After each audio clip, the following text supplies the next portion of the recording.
খেলাটা এখন বিসিবি এবং আইসিসির সঙ্গে। আইসিসির আগ্রহটা বেশি থাকে ভারত পাকিস্তানকে হাত মিলিয়ে দেওয়ার, সেখানে কিন্তু তাদের আগ্রহটা বাংলাদেশকে নিয়ে এতটা থাকবে না। আমরা কিন্তু বসে আছি শুধুমাত্র আইসিসির উপর নির্ভর করে। ভারত পাকিস্তানের যে সম্পর্ক, বাংলাদেশ ভারতের সম্পর্ক কি আমরা একসাথে মিলিয়ে কাজটা ঠিক করছি কিনা? কারণ তাদের যে রাজনৈতিক অবস্থা, এবং কিছুদিন আগে আমরা অপারেশন সিঁদুর দেখেছি, বাংলাদেশের সাথে তো তাদের সেরকম কোনো সম্পর্ক না। মানে ভারতের সম্পর্ক তো আমরা বন্ধুই বলি, এখনো পর্যন্ত অফিসিয়ালি আমরা বন্ধু ভাবাপন্নই সম্পর্ক বলি। সেই জায়গায় কেন আমরা পাকিস্তান ভারত এবং বাংলাদেশ ভারতকে মিলিয়ে ফেলছি?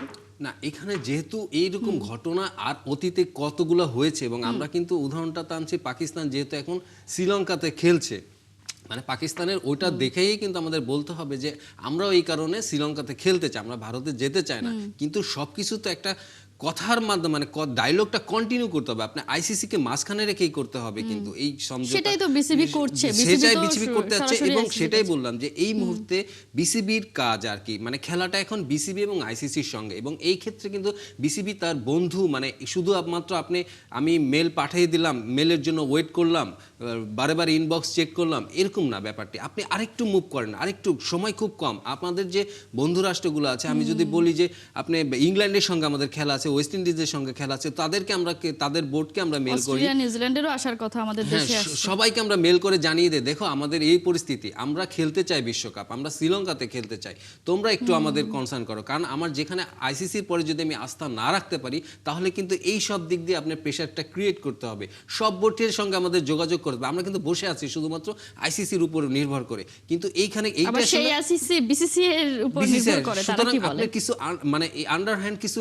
মানে কাজ করতে হয়, সেখানে কিন্তু পিয়ারটা মেইনটেইন না করলে এই জায়গায় আমি শুধু বসে থাকি, আমি দরকারে সর্বোচ্চ পর্যায় থেকে যোগাযোগ করব সব বোর্ডের সঙ্গে।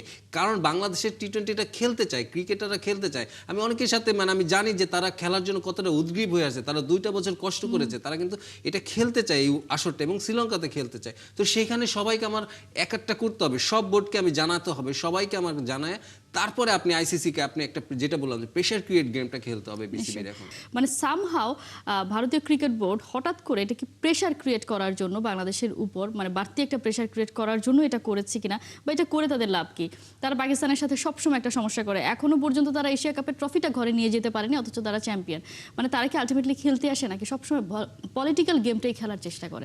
এটা আসলে অনেক উঁচু লেভেলের আলোচনা, মানে আমাদের আমরা যদি ক্রিকেট নিয়ে খেলার ভিতর, আমরা খেলার ভিতর থাকি, এখানে আরো ভিতরে কি আছে আসলে এটা আমার পক্ষে আসলে এটা ফাইন্ড করা মুশকিল। কিন্তু আপনি যেটা বললেন যে ক্রিকেটীয় ব্যাপার, পাকিস্তানের সঙ্গে তাদের যেটা হয়েছে যে তারা হ্যান্ডশেক করে না, তারা ট্রফিটা আবার বাংলাদেশে এসে তাদের পররাষ্ট্র মন্ত্রী নিতে চায় না, এই সব ব্যাপারগুলো কিন্তু আমরা দেখেছি, রিসেন্টলি দেখেছি যে পাকিস্তানের সঙ্গে তাদের কিন্তু একটি ব্যাপার খেয়াল করেন, আপনার আইসিসির কিন্তু ভারত পাকিস্তানকে হাত মিলিয়ে দেওয়ার যে আগ্রহটা, মানে তারা কিন্তু শুরু থেকে আইসিসির যে আগ্রহ আছে ভারত পাকিস্তানের, তারা সবসময় যে কোনো টুর্নামেন্টে তারা যে গ্রুপিং করে 2 দলকে তারা একসাথে রাখতে চায়, এমনভাবে সূচি করে যেন 3-4টি করে ম্যাচও যাতে তাদের সঙ্গে হয়। তা আইসিসির আগ্রহটা বেশি থাকে ভারত পাকিস্তানকে হাত মিলিয়ে দেওয়ার, সেখানে কিন্তু তাদের আগ্রহটা বাংলাদেশকে নিয়ে এতটা থাকবে না। এবং সেটাই কিন্তু আইসিসির গতকালের যে মেলটা পেয়েছে সেখানে কিন্তু একটু প্রতিফলিত হয়েছে। তারা কিন্তু ইঙ্গিত দিয়েছে যে সিকিউরিটি সর্বোচ্চ ব্যবস্থা করার পরে আমরা তোমাদের জানাবো।